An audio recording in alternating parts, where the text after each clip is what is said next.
موضوع الدرس في قصة نوح عليه السلام مع قومه وما فيها من العبر سورة النوح تفسير ابن كثير الحمد لله رب العالمين والصلاة والسلام على أشرف الأنبياء وسيد المرسلين سيدنا محمد وعلى آله وأصحابه أجمعين اللهم صل على سيدنا محمد وعلى آل سيدنا محمد كما صليت على إبراهيم وعلى آل إبراهيم في العالمين إنك حميد مجيد أعوذ بالله من الشيطان الرجيم بسم الله الرحمن الرحيم مما خطيئاتهم أغرقوا فأدخلوا نارا فلم يجدوا لهم من دون الله أنصارا وقال نوح رب لا تذر على الأرض من الكافرين ديارا إنك إن تذرهم يضلوا عبادك ولا يلدوا إلا فاجرا كفارا رب اغفر لي ولوالدي ولمن دخل بيتي مؤمنا وللمؤمنين والمؤمنات ولا تزد الظالمين إلا تبارا. سورۃ نوح الحمدللہ جو ہم نے تلاوت کی ہے، سب سے پہلے اللہ نے ارشاد فرمایا انا ارسلنا نوحا الى قومه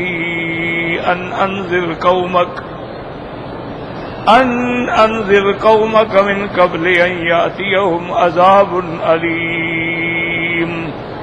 اللہ نے ارشاد فرمایا کہ ہم نے بھیجا نوح علیہ السلام کو، چونکہ اللہ تبارک و تعالی ہی نبی چنتے ہیں. اللہ تبارک و تعالی نبوت اور رسالت کے لیے اللہ کا انتخاب ہوتا ہے. اللہ یصطفی من الملائکۃ رسلا ومن الناس، کہ آپ اپنی قوم کو ڈرائیں عذاب آنے سے پہلے. اور یہ بھی سنت اللہ ہے کہ اللہ کسی قوم پہ عذاب نہیں کرتے جب تک اپنا پیغمبر نہ بھیجیں. وما كنا معذبین حتی نبعث رسولا، جب تک کہ کوئی پیغمبر نہ آئے اور اللہ کی بات نہ پہنچائے اس وقت تک اللہ عذاب نہیں فرماتا. حضور صلی اللہ علیہ وسلم کے بعد چونکہ نبوت کا دروازہ بند ہے، تو اب آپ کے بعد آپ کے صحابہ اور علماء امت جو ہیں وہ اس ذمہ داری کو سر انجام دیتے ہیں. اس لیے حضور نے فرمایا کہ علماء امتی کا انبیاء بنی اسرائیل، میری امت کی علماء کا وہ مقام ہے جیسے انبیاء بنو اسرائیل کا مقام ہے. تو جب تک اللہ کا پیغام نہ پہنچے اس وقت تک اللہ عذاب نہیں کرتے، بلکہ مہلت دیتے ہیں. لیکن جب کافروں کے کفر کا فصل پک جاتا ہے تو پھر کٹنا ضروری ہو جاتا ہے. اور حضرت نوح علیہ السلام نے اپنی قوم کو خطاب کیا، قال یا قوم انی لکم نذیر مبین. انہوں نے خطاب کیا کہ اے میری قوم، میں تمہارے پاس اللہ کی طرف سے ڈرانے والا ہوں اور کھلا ڈرانے والا. میری بات میں کوئی ابہام نہیں ہے، کوئی اغلاق نہیں ہے، اس میں کوئی چون چنانچہ لیکن نہیں ہے، کھلی بات ہے. اور وہ باتیں کیا ہیں؟ 3 باتیں. ان اعبدوا اللہ، سب سے پہلی بات یہ ہے کہ اللہ کی عبادت کرو. دوسری بات یہ ہے کہ واتقوا، اور اللہ سے ڈرو. کیا معنی؟ جب ڈرو گے تو اللہ کی نافرمانی نہیں کرو گے، جب ڈرو گے تو کوئی گناہ کا کام نہیں کرو گے. واطیعون، اور میری اطاعت کرو. تو عبادت اللہ کی ہوتی ہے اور اطاعت انبیاء کی ہوتی ہے. ہمیشہ ایک بات یاد رکھنا کہ عبادت جو ہے وہ خدا کی ہوتی ہے اور اطاعت جو ہے وہ انبیاء کی ہوتی ہے. اسی لیے علماء فرماتے ہیں، بڑے بڑے اولیاء اللہ نے فرمایا ہے کہ اگر دین کو سمجھنا ہو تو دین کے سمجھنے کے لیے تو 1 منٹ بھی کافی ہے، لیکن شرط یہ ہے کہ آپ سمجھنا چاہیں. سمجھنا کوئی نہ چاہے. اب دیکھیں نا جی، گلاس ہے، اگر آپ اس کو الٹا کر کے نل کے نیچے کھڑے ہو جائیں تو سارے دن میں قطرہ بھی نہیں جائے گا. اگر آپ سیدھا کریں گے تبھی تو بھرے گا. تو اگر ہم نے اپنے دلوں کو سیدھا ہی نہیں کیا، ہم نے سمجھنے کی کوشش ہی نہیں کی ہے، تو پھر کیا سمجھ آ سکتا؟ اگر سمجھنا چاہیں تو دین 1 منٹ میں سمجھ آ جائے. انہوں نے فرمایا کہ عبادت خدا کی ہو،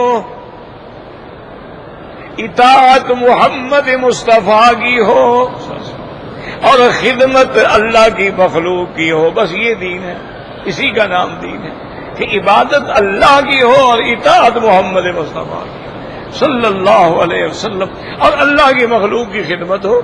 یہ زکوٰۃ ہے، صدقات ہیں، خیرات ہیں، یہ کیا ہے؟ اللہ کی مخلوق کی خدمت. اور اسی طرح یعنی علماء اسلاف میں، علماء عرب میں، انہوں نے اس کو اور مختصر کر دیا. انہوں نے کہا کہ اللہ کی دل میں عظمت ہو اور اللہ کی مخلوق پہ شفقت، بس اسی کا نام دین ہے. تو اس لیے حضرت نوح علیہ السلام نے فرمایا کہ اللہ کی عبادت کریں، اللہ سے ڈریں اور میری اطاعت کریں. یغفر لکم من ذنوبکم، اللہ تمہارے یا تو من زائدہ سارے گناہ بخش دیں گے، یا یہ ہے کہ من جو ہے معنی یہ ہے کہ وہ گناہ جو تمہاری ابھی ابھی ہلاکت کا ذریعہ بننے والے تھے وہ بخش دیں گے. وَيُؤَخِّرُكُمْ إِلَىٰ أَجَلٍ مُّسَمًّى، اور اللہ تمہیں مہلت بھی دیں گے ایک وقت تک. اور یہ یاد رکھو ان اجل اللہ اذا جاء لا یؤخر، اور جب اللہ کا وقت مقرر کردہ آ گیا پھر اس کو کوئی پیچھے نہیں کر سکتا. لو کنتم تعلمون. پھر حضرت نوح علیہ السلام نے عرض کیا اپنے اللہ کے آگے، قال رب انی دعوت قومی لیلا ونہارا، اے میرے رب میں نے اپنی قوم کو دعوت دی ہے دن میں بھی رات، یعنی لگاتار، معنی ہوتا ہے لگاتار، لیل اور نہار کا معنی ہے بھئی دن رات میں نے دعوت دی. فلم یزدہم دعائی الا فرارا، اور میری قوم نے میری دعوت پہ آنے کے باوجود نہیں بڑھے مگر بھاگ جانے میں، نفرت کرنے میں. وَإِنِّي كُلَّمَا دَعَوْتُهُمْ لِتَغْفِرَ لَهُمْ، اور میں نے جب ان کو دعوت دی تاکہ اس کے گناہ معاف ہو سکے، یعنی مجھے تو کوئی لالچ نہیں، دعوت میں مجھے تو کچھ نہیں چاہیے، میں تو ان کو توحید اس لیے سکھا رہا ہوں کہ ان کی بخشش ہو جائے، وہ جہنم سے بچ جائیں. لیکن قوم کا عالم یہ ہے جعلوا اصابعهم فی آذانہم، اپنی انگلیاں کانوں میں دے دیتے ہیں، واستغشوا ثیابہم، اور کپڑے سے اپنے آپ کو چھپا لیتے ہیں. اس میں علماء نے 2 معنی لکھے ہیں. ایک معنی تو یہ ہے کہ انگلیاں بھی دیتے ہیں، کپڑا بھی ڈال لیتے ہیں کہ آواز کی شکل میں بھی نہ آئے، اور دوسرا معنی یہ ہے کہ واستغشوا ثیابہم، وہ میری شکل ہی دیکھنا نہیں چاہتے، اپنے آپ پہ کپڑا ڈال دیتے ہیں. وَأَصَرُّوا وَاسْتَكْبَرُوا اسْتِكْبَارًا، اور اپنے کفر پہ جمے رہے اور انہوں نے بے انتہا عناد کیا، بے انتہا تکبر کیا اللہ تعالی کی دعوت کے سامنے. انہوں نے بجائے ماننے کے اتباع حق سے تکبر کیا. ثم انی دعوتہم جہارا، پھر میں نے ان کو لوگوں کے درمیان میں بھی کھڑے ہو کے اعلان سے بلایا. ثم انی اعلنت لہم، پھر میں نے بڑی کھلی کلام کی. واسررت لہم اسرارا، پھر میں نے ان کو تنہائی میں علیحدگی میں بیٹھ کے بھی آرام سے آہستہ آہستہ بھی سمجھایا ہے. اور میں نے ان کو یہ بھی بتلایا کہ ایمان لانے میں تمہارے کتنے فائدے ہیں. فَقُلْتُ اسْتَغْفِرُوا رَبَّكُمْ، میں نے ان سے کہا اپنے رب سے بخشش مانگو. إِنَّهُ كَانَ غَفَّارًا، اللہ بہت ہی بڑے بخشنے والے ہیں. يُرْسِلِ السَّمَاءَ عَلَيْكُمْ مِدْرَارًا، وہ تم پہ بارش بھیجیں گے متواتر، موسلادھار لگاتار بارش. وَيُمْدِدْكُمْ بِأَمْوَالٍ وَبَنِينَ، اور وہ تمہارے مال و اولاد میں بھی برکت دیں گے، بڑھوتری دیں گے، بڑھا دیں گے. وَيَجْعَلْ لَكُمْ جَنَّاتٍ وَيَجْعَلْ لَكُمْ أَنْهَارًا، اور اللہ تبارک و تعالیٰ تمہارے لیے نہریں جاری کر دیں گے اور تمہارے لیے زمین میں سے باغات بنا دیں گے، ہر چیز زمین سے نکلے گی. ما لکم لا ترجون للہ وقارا، کیا ہو گیا تم کو، کیوں نہیں ڈرتے تم اللہ کی عظمت کے سامنے؟ وقد خلقکم اطوارا، اور وہ ذات جس نے تم کو پیدا کیا ہے مختلف اطوار، کیا مانا، کبھی تم نطفہ تھے، پھر علقہ تھے، پھر مضغہ تھے۔ الم تروا کیف خلق اللہ سبع سماوات طباقا، کیا تم نہیں دیکھتے ہو کہ اللہ نے کیسے آسمان بنائے ہیں، اور 7 آسمان بنائے جو ایک دوسرے کے اوپر ہیں۔ وجعل القمر فیہن نورا، اور اللہ تبارک و تعالی نے ان کے اندر رکھا چاند کو نور پہنچانے والا۔ وجعل الشمس سراجا، اور اللہ نے اس میں رکھا سورج کو جو سخت زیادہ شعاع دینے والا ہے، کیونکہ چاند کی روشنی میں ٹھنڈک ہوتی ہے اس لیے نور کہا گیا ہے، اور سورج کی روشنی میں تپش اور گرمی ہوتی ہے اس لیے سراج کہا گیا۔ سراج دیے کو بھی تو کہتے ہیں نا، روشنی تو ہوتی ہے لیکن اگر ہاتھ لگائے تو جل جائے گا، مانا اس کے اندر جلانے کے اثرات بھی ہوتے ہیں۔ اگر اسی طرح سورج کی گرمی قریب آ جائے تو دیکھیں آدمی کیسے تڑپنے لگ جاتے ہیں۔ واللہ انبتکم من الارض نباتا، اللہ نے کیسے تم کو زمین سے پیدا کیا اور ایسے جیسے سبزیاں اور چیزیں اگتی ہیں۔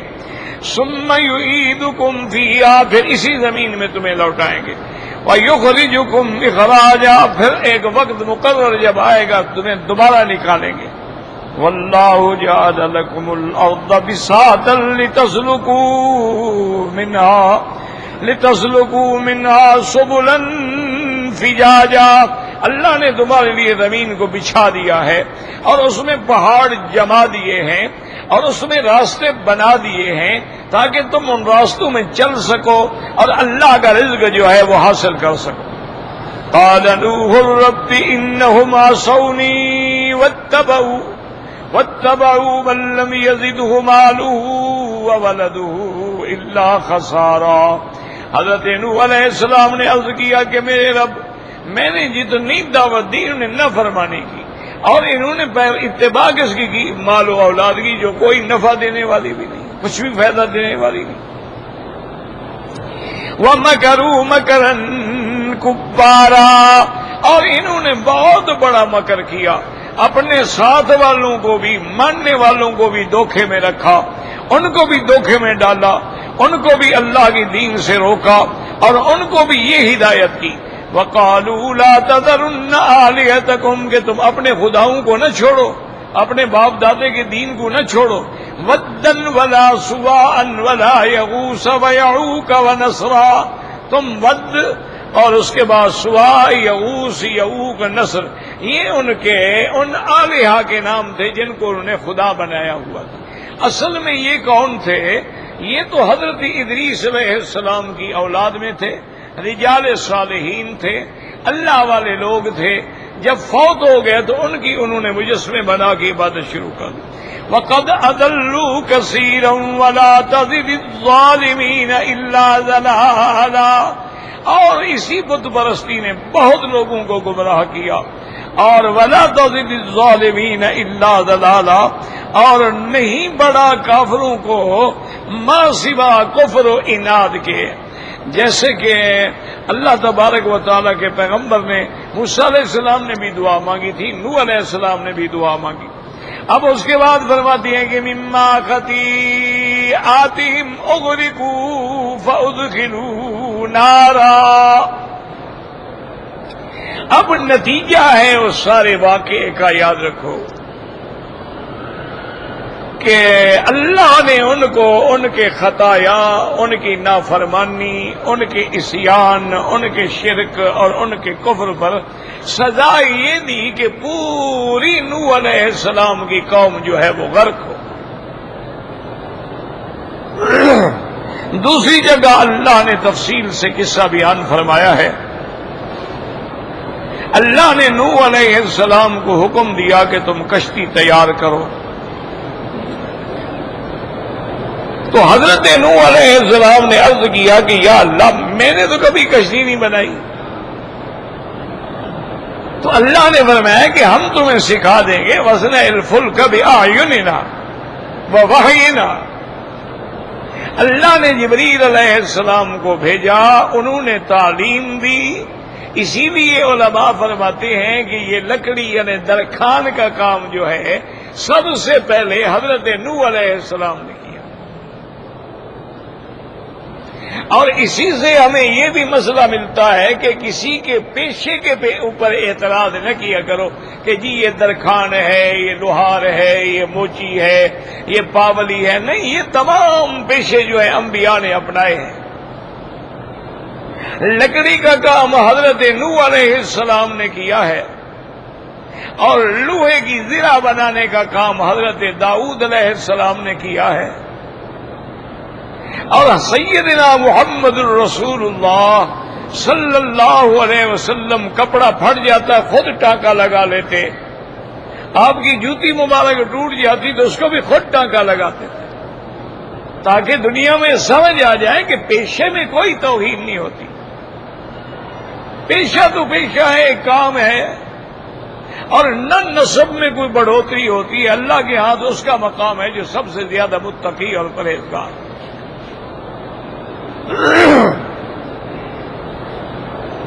اسی طرح واقعہ لکھتے ہیں تاریخ میں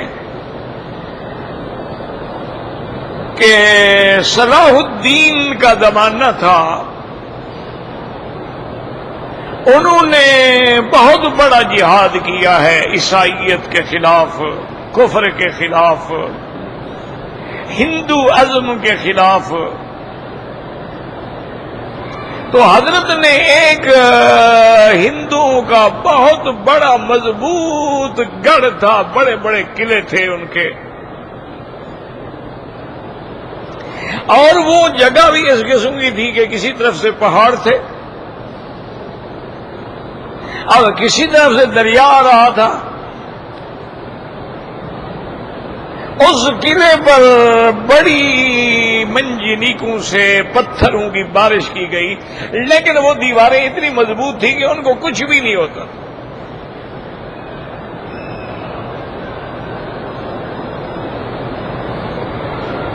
تو ایک دن حضرت رات کو 2 رکعت نماز پڑھ کے، یاد رکھو جب بھی کوئی مشکل ہو نماز پڑھا کرو. یہ ایسا وظیفہ ہے جس کا اللہ نے بھی حکم دیا اور سرکار دو عالم نے بھی حکم دیا. اللہ نے بھی قرآن میں حکم دیا ہے کہ وَاصْبِرُوا وَاسْتَعِينُوا بِالصَّبْرِ وَالصَّلَاةِ. مشکل آ جائے مدد پکڑو صبر سے اور نماز. اور یہی میرے مدنی پاک کی عادت مبارک تھی، اذا حضبہ امر بادر الی الصلاۃ. جب کوئی مشکل پیش آتی نماز. تو اس لیے جب بھی کوئی مشکل پیش ہو 2 رکعت 4 رکعت جتنا اللہ ہمت دے، اسی نیت سے، اس کو علماء کہتے ہیں صلاۃ الحاجہ، کہ بھی مشکل اپنے اللہ کے آگے رکھنا. تو انہوں نے بھی نماز پڑھی، اور نماز پڑھتے پڑھتے اتفاق یہ تھا کہ تھکے ہوئے تھے، وہیں مصلی پہ لیٹ گئے اور سو گئے.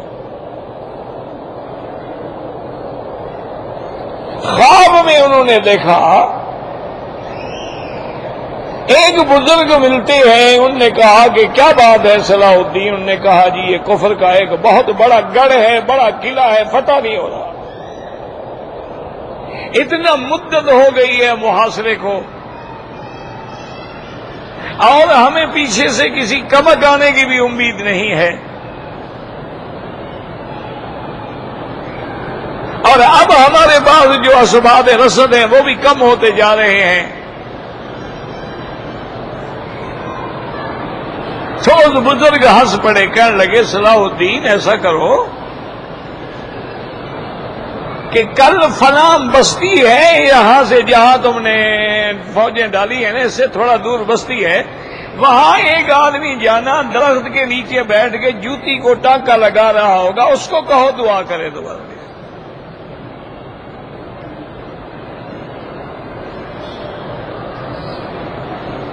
نیند کھل گئی، خواب ختم ہو گیا، نماز پڑھی فجر کی. کسی کو نہیں بتایا پیدل ہی اس بستی کی طرف چل پڑے. وہاں سے کئی میل دور تھی وہ بستی, اور وہاں گئے اور جیسے اس بزرگ نے نقشہ بتایا تھا سامنے دیکھا کہ ایک درخت ہے, اس کے سائے کے نیچے ایک بزرگ بیٹھے ہیں داڑھی کے ساتھ اور جوتیاں سی رہے ہیں.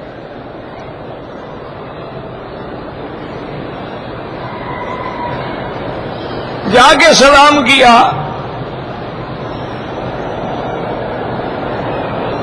انہوں نے بھی دیکھا, پہچان لیا. فرمایا کہ آپ الحمدللہ مسلمانوں کے بادشاہ ہیں اور اسلام کے لیے آپ کے خدمات ہیں.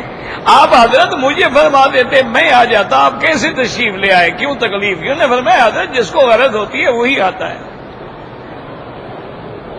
آپ کو غرض ہوتی تو آپ آتے. غرض میری یہ ہے کہ قلعہ فتح نہیں ہو رہا ہے.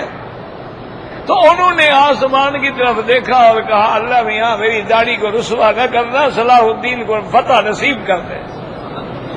کہا کہ جاؤ حملہ کرو. حملہ کیا, فتح ہوگی. تو اب وہ بظاہر جوتی سینے والا آدمی ہے لیکن اللہ کا بندہ ہے. اس لیے علماء نے لکھا ہے کہ کسی بندے کو حقیر نہ سمجھا کرو. اسی کو شیخ سعدی رحمت اللہ علیہ فرماتے تھے, مثالوں میں سمجھاتے تھے نا. وہ فرماتے تھے تمہارا کام ہے بس دانا ڈالتے رہو ڈالتے رہو ڈالتے رہو, ہمیشہ چڑیاں نہیں آئے گی, کبھی کوئی باز بھی آ جائے گا. یعنی تم خدمت کرتے رہو, کوئی اللہ والا بھی آ جائے گا. اسی لیے حضرت فرماتے تھے کہ گماں ببر کے بے شک خالی است. کسی جنگل کے بارے میں یہ نہ سمجھنا خالی ہے, ہو سکتا ہے اس میں کوئی شیر چھپا ہو, یعنی کوئی اللہ والا بیٹھا ہو.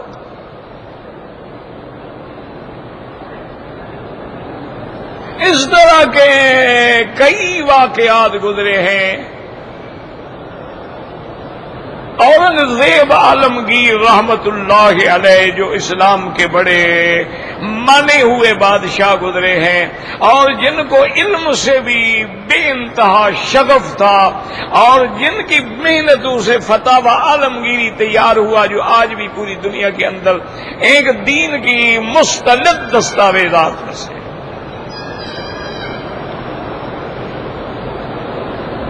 ایک علاقے پہ چڑھائی کی, علاقہ فتح ہی نہیں ہو رہا. جتنا زور لگا لیا نا جی وہ علاقہ فتح نہیں.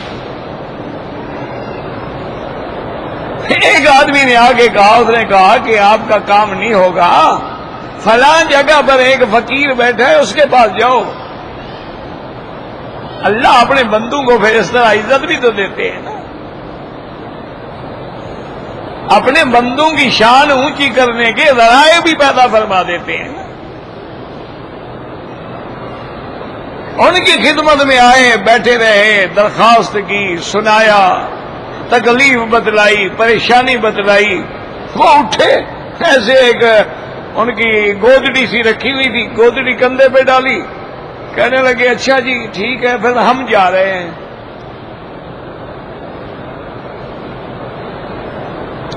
کہنے لگے السلام علیکم جی ہم جا رہے ہیں, جی ہم جا رہے ہیں, بس ہم جا رہے ہیں. اب بادشاہ حیران ہو گیا, اس نے کہا پتہ نہیں بزرگ ناراض ہو گئے, یہ کیا بات ہوئی, کوئی دعا بھی نہیں فرمائی, کوئی بات نہیں فرمائی, ہم جا رہے ہیں. ایک اور بزرگ سے رجوع کیا کہ میں ایسے کیا تھا, انہوں نے کہا, انہوں نے ٹھیک بتلایا کہ میری وجہ سے یہ علاقہ فتح نہیں ہو رہا تھا تم سے, اللہ نے میری لاج رکھی ہوئی تھی, میں جا رہا ہوں, اب حملہ کرو فتح ہو جائے گا. حملہ کیا, فتح ہو گیا. تو یہ بڑے عجیب اللہ کے حکمتیں ہیں, اللہ تبارک و تعالیٰ کے, اور صحیح حدیث ہے, یہ قصہ کہانی نہیں. فرمایا رب اشعث اغبر اذا خطب لا یخطب. حضور نے فرمایا کبھی ایک بندہ ایسا ہوتا ہے, میلے کپڑے ہیں, بال بکھرے ہوئے ہیں, مٹی پڑی ہوئی ہے, غریب ہے, کہیں رشتہ مانگنے کے لیے جائے تو کوئی رشتہ ہی نہ دے اس کو, اور کہیں کسی کو بات کرے تو کوئی بات ہی نہ مانے, لیکن اگر وہ قسم کھا لیتا ہے تو اللہ اس کو سچا کر دیتا ہے. لو اقسم علی اللہ لابرہ، اگر وہ کوئی قسم کھا کے بات کہہ دیتے ہیں، اللہ فرماتا ہے میرا بندہ ہے، اس کو سچا کرو، اس کو پورا کرو۔ تو اس لیے ہمیشہ یاد رکھیں کہ اللہ تبارک و تعالی نے حضرت نوح علیہ السلام کو حکم دیا، اور آپ نے جبریل کے سکھانے سے لکڑیاں کاٹی اور کشتی بنانی شروع کی، اور قوم نے مذاق اڑانا شروع کیا کہ دیکھو جی ہم نے کہتے تھے کہ نوح علیہ السلام پاگل ہو گیا ہے، اور کشتی دریاؤں میں بنتی ہے یا کشتی خشکی پہ بنتی ہے، یہ تم کیا کر رہے ہو؟ حضرت نوح علیہ السلام خاموش ہو جاتے، فرماتے ٹھیک ہے پتہ لگ جائے گا۔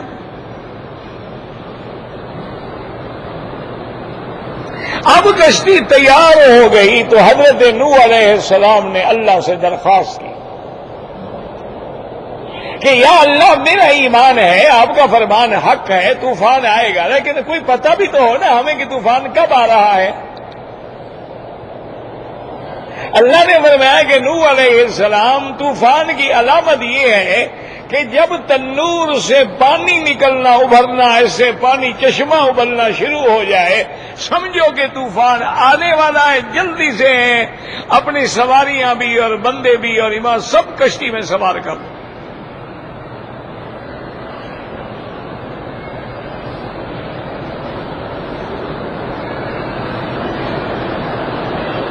یعنی تنور آگ کی جگہ ہے، جب آگ کی جگہ سے بھی پانی نکل آئے، کل نحمل فیہا من کل زوجین اثنین، ہر چیز کے جوڑے جوڑے، یعنی بیل ہے، گائے ہے، بکری ہے، بھینس ہے، سب کے جوڑے جوڑے بھی چڑھا لو، اور ایمان لانے والے کل 80 آدمی حضرت نوح علیہ السلام کے، یعنی 950 سال کی دعوت کے بعد کل 80 آدمی تیار ہوئے۔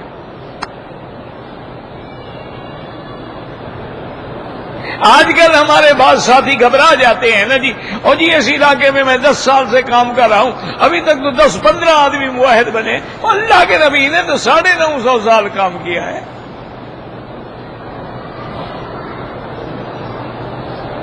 کل 80 آدمی آپ کی کشتی میں سوار ہوئے، اور ایک بیٹا جو تھا آپ کا کنعان، وہ سوار نہیں ہوا۔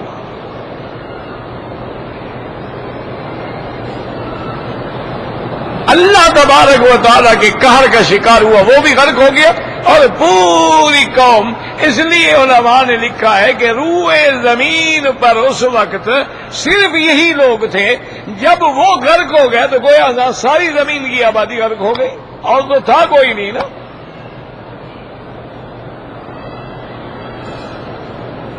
اور اسی سے علماء نے یہ دلیل بھی پکڑی ہے کہ اللہ نے ان کو غرق کیا، اور آگے فرماتی ہیں کہ ان کو ہم نے پھر آگ میں داخل کر دیا۔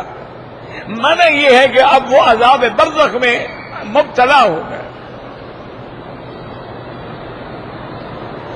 عالم برزخ میں بھی عذاب ہوگا، اور اصل عذاب جو ہے وہ آخرت میں ہوگا، یاد رکھو۔ اصل جنت جہنم کا داخلہ آخرت میں ہوگا۔ یہ جو ذکر آتا ہے جہنم کا یا اس کا، معنی یہ ہے کہ جہنم کی ایک نوع ہے، ایک قسم ہے آگ، مثلا جہنم کی ایک قسم ہے، تو اگر ان کو آگ کا عذاب دیا جا رہا ہے تو کہا جاتا ہے کہ جہنم میں داخل ہو گئے۔ اچھا، اسی طرح راحت ہے، آرام ہے، وہ جنت کا مقام ہے، تو اگر کسی کو قبر میں راحت مل گئی تو ہم کہہ دیتے ہیں بھئی جنت میں چلے گئے، قبر جنت بن گئی، ورنہ حقیقی جنت میں داخلہ قیامت کے بعد ہوگا، حقیقی جہنم میں داخلہ کافروں کا قیامت کے بعد۔ ایسے فرمایا مما خطیئاتہم اغرقوا فادخلوا نارا، اور ساتھ اللہ نے یہ بھی فرما دیا کہ جب یہ عذاب آیا فلم یجدوا لہم فَلَمْ يَجِدُوا لَهُم مِّن دُونِ اللَّهِ أَنصَارًا، اللہ کو تو مانتے نہیں تھے، اللہ کے سوا کون مدد کرے؟ تو جب اللہ کے عذاب آتے ہیں اللہ کے سوا کوئی نہیں بچا سکتا۔ اب سیدنا نوح علیہ السلام نے پھر بھی دعا مانگی، وَقَالَ نُوحٌ رَبِّ لا تذر على الارض من الکافرین دیارا، یا اللہ ان کے گھروں کو بھی مٹا دے، کوئی زمین پہ اب کفر کا گھر نہ رہے، کوئی کفر کی علامت نہ رہے۔ اور میرے اللہ اگر آپ نے ان کو چھوڑ دیا، انک ان تذرہم، میرا اللہ یہ تیرے بندوں کو گمراہ کریں گے اور ان کی نسلیں جو ہیں وہ بھی کافر و فاجر پیدا ہوں گی۔ اور پھر پیغمبر نے اپنے لیے دعا کی، اپنے والدین کے لیے دعا کی، رب اغفر لی ولوالدی، اللہ ہماری بھی ہمارے والدین کی بھی مغفرت فرما، وَلِمَنْ دَخَلَ بَيْتِيَ مُؤْمِنًا، اور جو ایمان کے ساتھ میرے گھر میں آ جائے اس کی بھی مغفرت فرما، اور جتنے ایمان لانے والے مرد ہیں یا عورتیں ہیں ان کی بھی مغفرت فرما، البتہ جو ظالم ہیں، کافر ہیں، مشرک ہیں، ان کے لیے ہلاکت کا فیصلہ فرما دے۔ اسی لیے علماء نے مسئلہ نکالا ہے کہ جب دعا مانگنی ہو تو اپنے لیے بھی اور اپنے والدین کے لیے بھی دعا مانگا کرو، اپنے اکابر و ارحام کے لیے بھی دعا مانگا کرو، اپنے مشائخ و اساتذہ کے لیے بھی دعا مانگا کرو، بلکہ حضور پاک کی ساری امت کے لیے دعا مانگا کرو۔ تو جب تم سب کے لیے دعا مانگتے ہو تو اللہ کی رحمت جوش میں آ جاتی ہے۔ اللہ پاک ہم پر بھی اور حضور کی ساری امت پہ رحمت فرما دے۔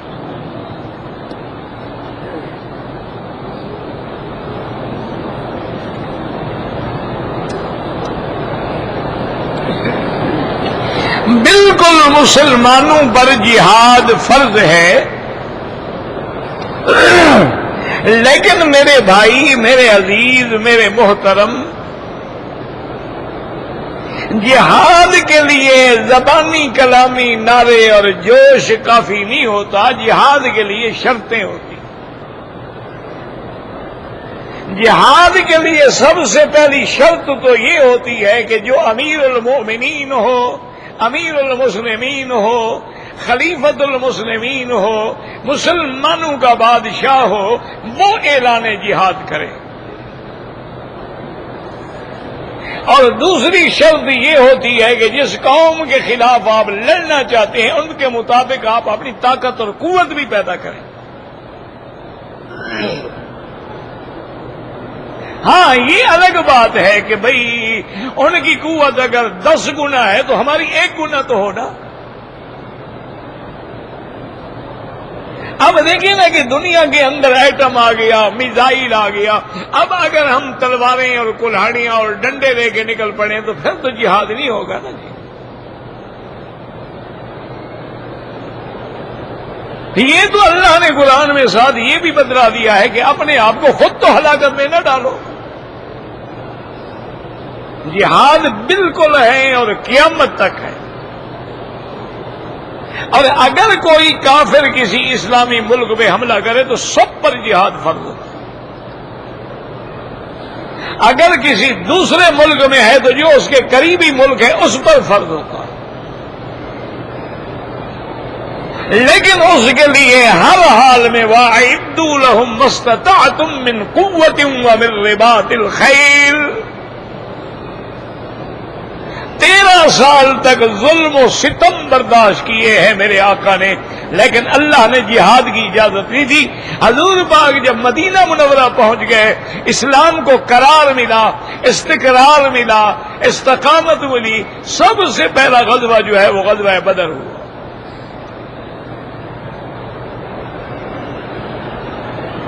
ایک ہوتا ہے محض نعرے مار دینا، اس سے کچھ بھی نہیں ہوتا ہے۔ ہم مسلمانوں کو عادت ہو گئی ہے ہر بات میں کبھی وہ زندہ باد اور یہ مردہ باد، وہ زندہ باد اور یہ مردہ باد، نہ وہ زندہ ہوتا ہے نعرے سے، نہ مرنے والا مردہ ہوتا ہے۔ اسی لیے جہاد جہاں فرض ہے، کیا نماز فرض نہیں ہے؟ جہاد جہاں فرض ہے، کیا رمضان المبارک کا روزہ فرض نہیں ہے؟ جہاد جہاں فرض ہے کیا زکوٰۃ دینا فرض نہیں ہے؟ جہاد جہاں فرض ہے صاحب استطاعت پہ حج کرنا فرض نہیں ہے؟ کیا باقی فرائض ہم ادا کر رہے ہیں؟ یہ ایک جوش ہوتا ہے، اور اسی جوش میں آ کر عالم اسلام کے مسلمان جو ہے وہ تباہ ہو رہے ہیں۔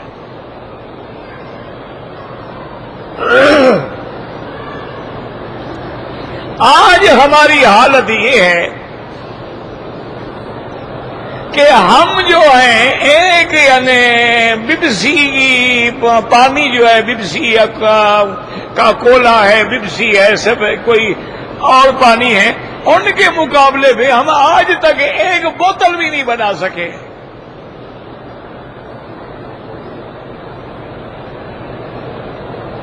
اچھا وہ تمہارے لیے پیزا بناتے ہیں، مسلمان آج تک پیزا بھی نہیں بنا سکا۔ وہ تمہارے لیے میکڈونلڈ کا برگر بناتے ہیں، ہم آج تک وہ برگر بھی نہیں بنا سکے۔ وہ ہمارے لیے کنٹیکی کی مرغی کے مختلف اشکال بناتے ہیں، آج تک وہ پوری دنیا میں ان کی چین ہے۔ مسلمانوں کی مجھے بتاؤ کس ملک میں چین ہے؟ آج بھی آپ جب کپڑا خریدنے کے لیے جاتے ہیں تو کہتے ہیں جی یہ بتائیں یہ کپڑا سوئٹزرلینڈ کا ہے، جاپان کا ہے، مجھے اصلی کپڑا چاہیے، مہربانی کریں۔ یہ شنیل دیکھیں فرانس کی ہے، یہ شنگھائی دیکھیں چائنا کی ہے، یہ دو گھوڑا بوس کی دیکھیں اصلی چائنا کی ہے، اور کچھ تمہاری بھی بوس کی ہے۔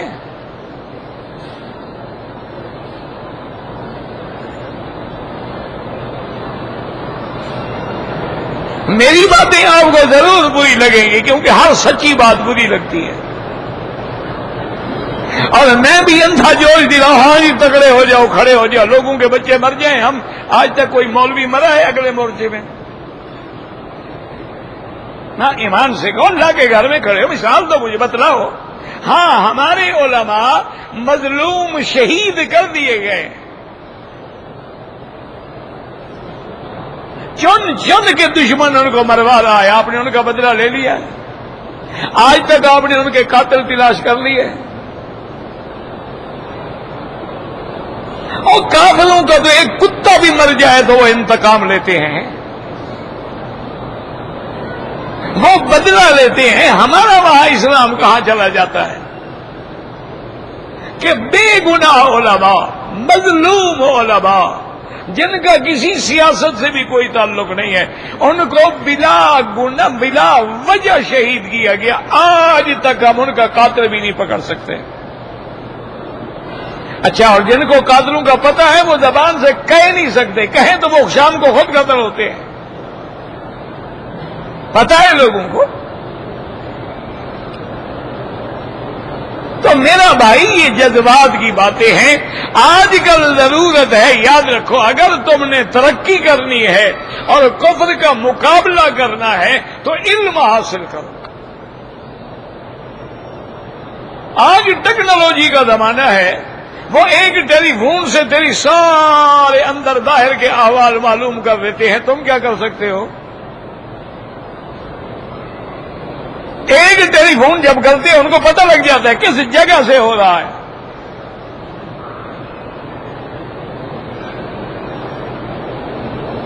اب ایسے جہاز ہیں جن کو چلانے کے لیے بندے کی بھی ضرورت نہیں ہے،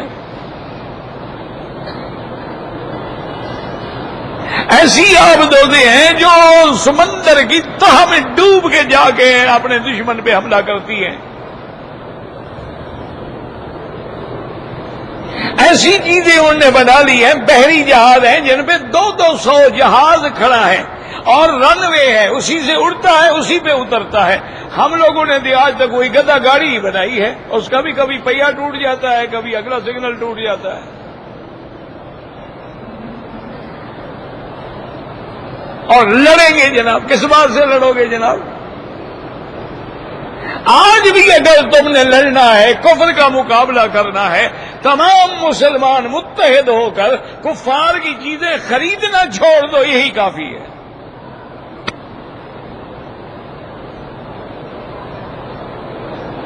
لیکن سوال ہی پیدا نہیں ہوتا مولوی صاحب کو جوش آ جائے گا، بیگم نے تو کپڑا باہر کا ہی لینا ہے نا۔ مولوی صاحب لاکھ تقریریں کر لیں، بیگم نے جوتا تو بالی کا اور مارکوس کا لینا ہے، پرس جو ہے اس نے ماشاءاللہ وہ ڈنہل کا لینا ہے۔ تم تو اچھی سرخی بھی نہیں بتا سکتے، تمہاری بیوی تو سرخی بھی باہر کی لگاتی ہے، باڈی شاپ کی لے کے لگاتی ہے۔ بس دعا کرو اللہ عالم اسلام پہ رحم فرمائے، ہمارے گناہ معاف کر دے، اور ہمارے مسلمان کلمہ پڑھنے والے جس ملک میں آج سوریا میں دیکھو کیا ہو رہا ہے، ذبح کیا جا رہا ہے مسلمانوں، چن چن کر 10 لاکھ سے زیادہ آدمی عراق میں مارا گیا، دونوں کلمہ پڑھنے والے۔ آج بھی دونوں طرف سے لڑائی ہو رہی ہے، دونوں کلمہ پڑھنے والے۔ جس ملک میں لڑائی ہو رہی ہے، ایمان سے کہیں، مارنے والا بھی کلمہ پڑھتا ہے، مرنے والا بھی بیچارہ کلمہ پڑھ رہا ہے۔ یاد رکھو یہ کوئی نہیں، یہ اللہ کا عذاب ہے۔ خدا کے لیے ہم غریب مولویوں کو بات کو سمجھو، ان چیزوں کو تمہاری دنیا کی کوئی ایجنسیاں نہیں روک سکتی، ان فسادات کو صرف اللہ کی ذات روک سکتی ہے، اور جب تم نے اللہ کو ناراض کر لیا ہے تو امن کیسے ہو؟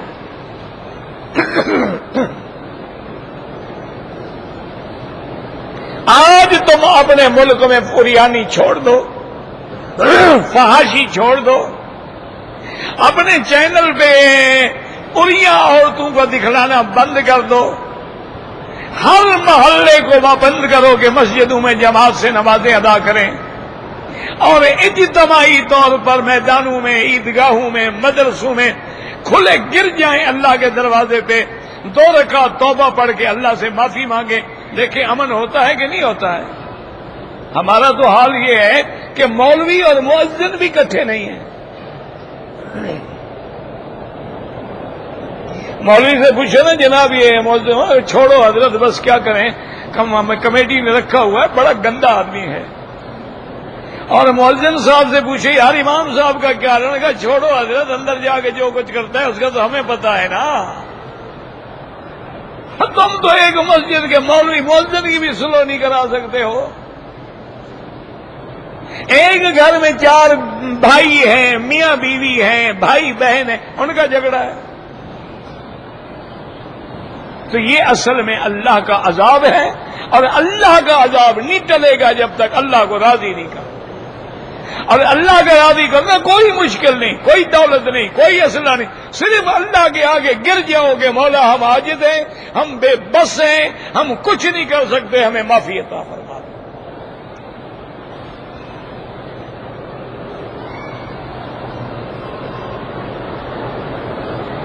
شہید جو ہے شاہد سے ہے، گواہی دینے والا، وہ بھی اپنی گردن کٹا کے اللہ کے دین کی گواہی دیتا ہے۔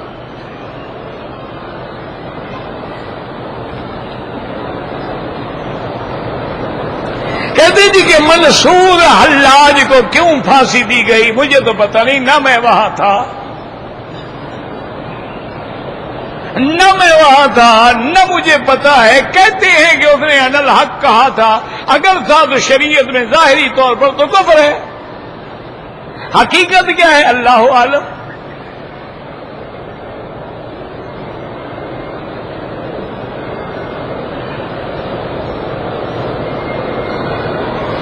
ابن عربی کی کتاب آپ کو پڑھنی بھی آتی ہے، ذرا ایک دفعہ میرے پاس لے آنا، مجھے پڑھ کے سنا دو۔ جب آپ کو موقع ملے نا دن میں فجر کی نماز کے بعد عشاء کے بعد کتاب لے آؤ جس میں تم نے یہ پڑھا ہے، مجھے وہ عبارت پڑھ کے سنا دو، پھر میں آپ کو بتلاؤں گا۔ اور یاد رکھو ابن عربی ہو، غزالی ہو، رازی ہو، یہ لوگ پہلے فلسفے پہ کام کرتے تھے، پھر بعد میں سب کو چھوڑ کے کتاب و سنت کے تابع ہو گئے۔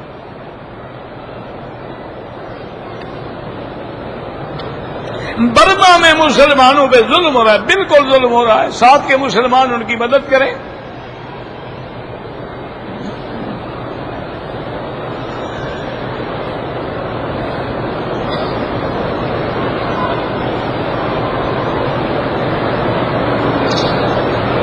باپ نے اپنی لڑکی کو 20 سال پہلے 10,000 ریال دیے تھے،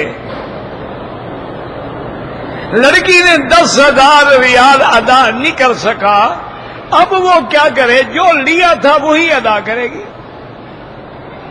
ریال لیا ریال دے گی، روپیہ لیا تو روپیہ دے گی۔ عورت اور مرد کی نماز میں بڑا فرق ہے۔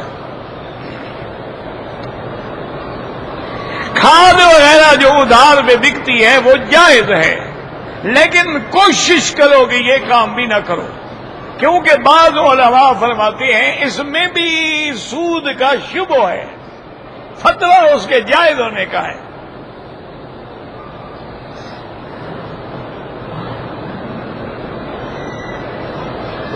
کہتے ہیں جی آپ کہتے ہیں کہ حضور پاک سنتے ہیں، قرآن میں ہے کہ نہیں سنتے، کس جگہ ہے کہ نہیں سنتے؟ ایک آیت مجھے دکھا دو۔ وہ لا تسمع ہے، اسماع سے ہے، یعنی سن کے فائدہ نہ اٹھانا۔ بات سمجھا کرو۔ جیسے آپ کہیں یار تم اپنے بیٹے کو نہیں سمجھا دو، کہ حضرت میں سمجھا سکا میری سنتا نہیں۔ کیا مانا ہے سنتا نہیں؟ مانا ہے مانتا نہیں۔ مرنے کے بعد اب وہ یہ نہیں سنتے کہ اب کلمہ پڑھ لیں، اب نمازیں پڑھ لیں، کوئی فائدہ ہو جائے، وہ فائدہ نہیں ہوتا۔ اور جس اللہ کے نبی پہ یہ قرآن اترا ہے اسی نے فرمایا ہے کہ جو مجھ پہ سلام کرے میں سنتا ہوں۔ تو قرآن حضور زیادہ سمجھتے تھے، آپ زیادہ سمجھتے ہیں؟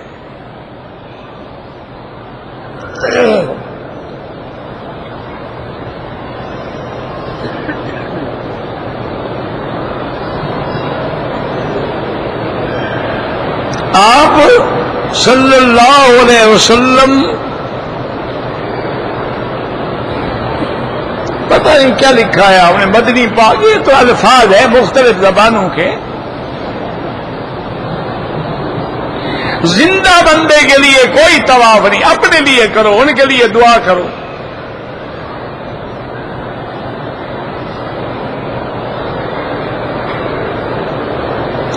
کراچی سے ہم احرام باندھ کے آئے ہیں اور ہم نے عمرہ کر لیا ہے، اگر مزید عمرے کرنے چاہیں 1,00,000 دفعہ کرو، نفلی عبادت ہے۔ مسجد عائشہ سے کریں، جعرانہ سے کریں، جدے سے کریں، عرفات سے جا کے احرام باندھ آئیں، یعنی حد حرم کے باہر جانا ہوگا۔ باقی جتنے دفعہ عمرہ کریں 1,00,000 دفعہ کریں۔ طواف الوداع عمرے والوں پہ واجب نہیں ہے، لیکن افضل یہ ہے کہ کریں۔ کل فلائٹ ہے، کل طواف کرو، چلے جاؤ۔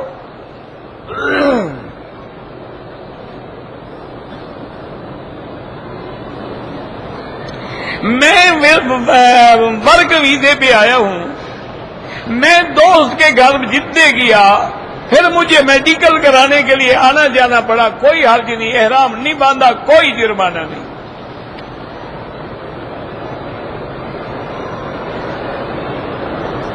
بس یاد رکھیں کہ لڑکیوں کا بھی ختنہ ہوتا ہے، اور یہ عرب میں بڑا رواج تھا، اب نہیں رہا، بس ختم ہو گئی بات، ورنہ کوئی بنا نہیں۔ جیسے لڑکوں کا ختنہ ہوتا ہے، لڑکیوں کا بھی ختنہ ہوتا ہے، لیکن اب چونکہ ہماری دنیا میں ملکوں میں رواج ختم ہو گیا، لہذا چھوڑنے کو ضروری بھی نہیں کہ کیا جائے۔ جہاں تک بال کاٹنے کا تعلق ہے، 7ویں دن اس کے بالوں کو اس طرح پھیرا جائے، اتنی وزن کی چاندی کی قیمت جو ہے وہ خیرات کر دی جائے۔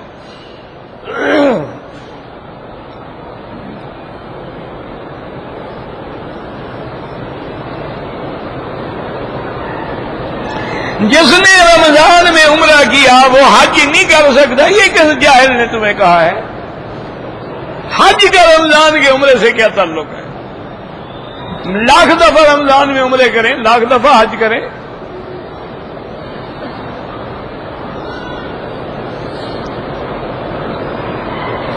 ایک آدمی نے پاکستان سے عمرہ کرنے کے بعد اپنے سر پہ اس طرح پھروایا، پھر 4-5 دن کے بعد مسجد عائشہ سے احرام باندھ کے عمرہ نہیں کیا، اور پھر اس طرح نہیں پھروایا، دم پڑ گئی، اس طرح بھی پھروائے، دم بھی ادا کرے، بال چاہے نہ ہوں اس طرح پھروانا ہوگا۔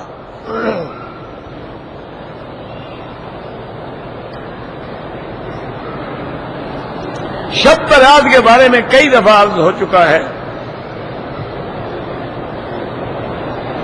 پتہ نہیں کیا لکھا ہے، اب لفظ ہی پر سمجھ نہیں آتا تو مطلب کیا بتلائے۔ اگر سردی کا زمانہ ہو اور ہم نے احرام باندھا ہوا ہے، شدید سردی آ جائے، کمبل لپیٹ لیں، کوئی منع نہیں، گرم شال لپیٹ لیں، کوئی مسئلہ نہیں، یہ تھوڑا ہے کہ مر جاؤ۔ اچھا احرام باندھا، ہم نے سزا مل رہی ہے کہ سردی میں ہم مر جائیں؟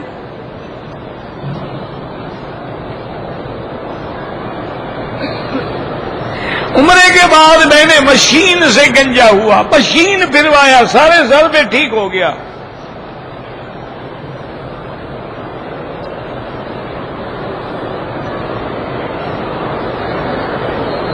میں نے عمرے کا طواف کیا، صفا مروہ پر 7 چکر لگائے، لیکن سائی کے چکر نہیں لگائے، تو اور سائی کیا ہوتی؟ وہی صفا مروہ کا نام سائی ہے، اللہ کے بندے۔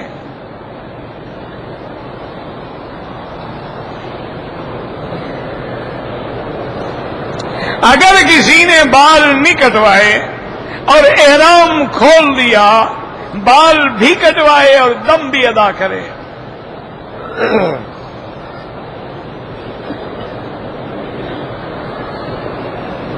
ماں باپ کہیں تو بیوی کو طلاق دے دیں، اگر بیوی فرما بردار ہے، بے گناہ ہے، بالکل طلاق نہ دے، ماں باپ سے الگ رکھو اس کو، بس۔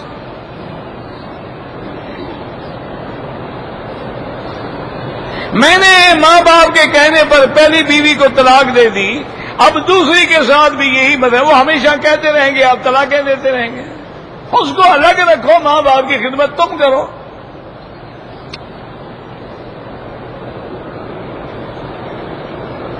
آدم علیہ السلام اور نوح علیہ السلام کے درمیان تقریباً 1000 سال کا فرق ہے۔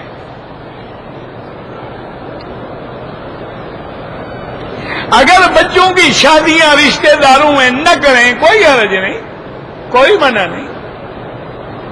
صلہ رحمی کا معنی شادی کرنا نہیں ہوتی، ایک دوسرے سے ہمدردی ہوتی ہے۔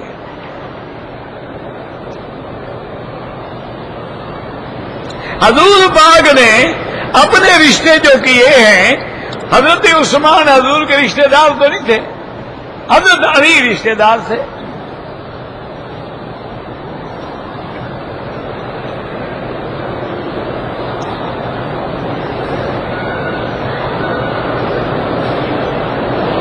اگر ایک وقت میں ہم چاروں اماموں کی تقلید کریں، یہ ممکن ہی نہیں ہے کہ ایک وقت میں آپ 4 دروازوں سے حرم میں داخل ہوں، ایک سے ہونا پڑے گا۔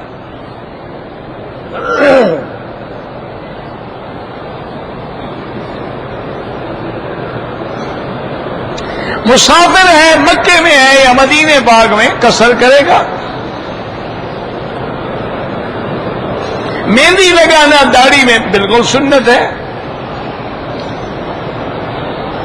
جوتے بدل جاتے ہیں، حفاظت کریں، اپنے ساتھ رکھیں۔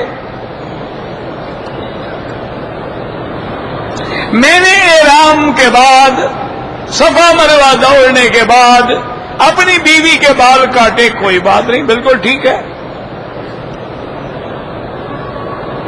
اگر میں 5 طواف اکٹھے کر لوں، بعد میں سب کی 2 رکعت پڑھ لیں، وہ بھی جائز ہے۔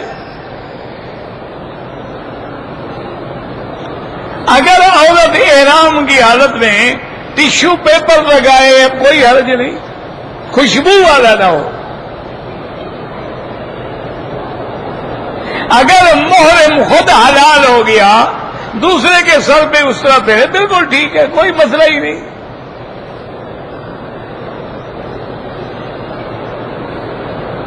میں بیمار رہتا ہوں، اللہ شفا عطا فرمائے، ہماری بیٹی بھی ہے، وہ کہتی ہیں دونوں ماں بیٹی آئیں گے، اللہ پاک اسباب پیدا فرمائے۔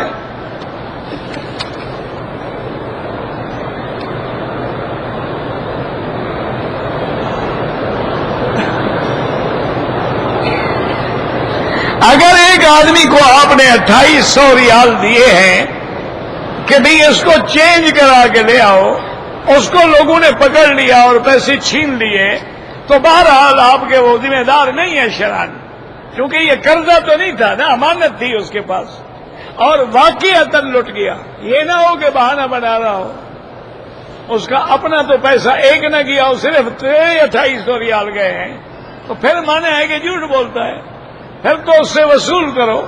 اگر وہ سچا ہے تو امانت پر اس پر قضا نہیں ہے۔ واللہ اعلم۔ ربنا تقبل منا انك انت السميع العليم وتب علينا انك انت التواب الرحيم۔ اللهم فرج هم المهمومين، نفس كرب المكروبين، واقض الدين عن المدينين، واشفنا واشف مرضانا ومرضى المسلمين۔ اللهم اجعل لنا وللمسلمين من كل هم فرجا، ومن كل ضيق مخرجا، ومن كل بلاء عافيا۔ اللهم استرنا بسترك الجميل، اللهم استر عوراتنا، آمن روآتنا، خفف لواتنا۔ یا اللہ عالم اسلام کی عزت اور غلبے کا فیصلہ فرما، یا اللہ کفار کی شکست اور ذلت کا فیصلہ فرما، یا اللہ مسلمان جس ملک میں بھی ہیں ان کی جان مال آبرو عزت کی حفاظت فرما، یا الہ العالمین بیماروں کو شفا عطا فرما، یا اللہ بیماروں کو شفا عطا فرما، یا اللہ بے دینوں کو دین عطا فرما، بے اولادوں کو اولاد عطا فرما، جن کی اولادیں ہیں ان کو صالح بنا، جن کے گھروں میں بچیاں ہیں ان کے رشتے آسان فرما، یا الہ العالمین ہمیں مانگنا بھی نہیں آتا، بغیر مانگے عطا فرما، یا اللہ اپنے دین کے کام کرنے والوں کی قدم قدم پہ حفاظت فرما، یا ارحم الراحمین، یا اکرم الاکرمین، یا اجود الاجودین، لا تجعلنا من القانتین ولا تردنا عن بابك خائبین۔ ربنا آتنا فی الدنیا حسنة وفی الآخرة حسنة فقنا عذاب النار۔ صلی اللہ تعالی علی خیر خلقہ سیدنا محمد وعلی آلہ وصحبہ اجمعین۔ اللہم صل علی سیدنا محمد وعلی آل سیدنا محمد کما صلیت علی ابراہیم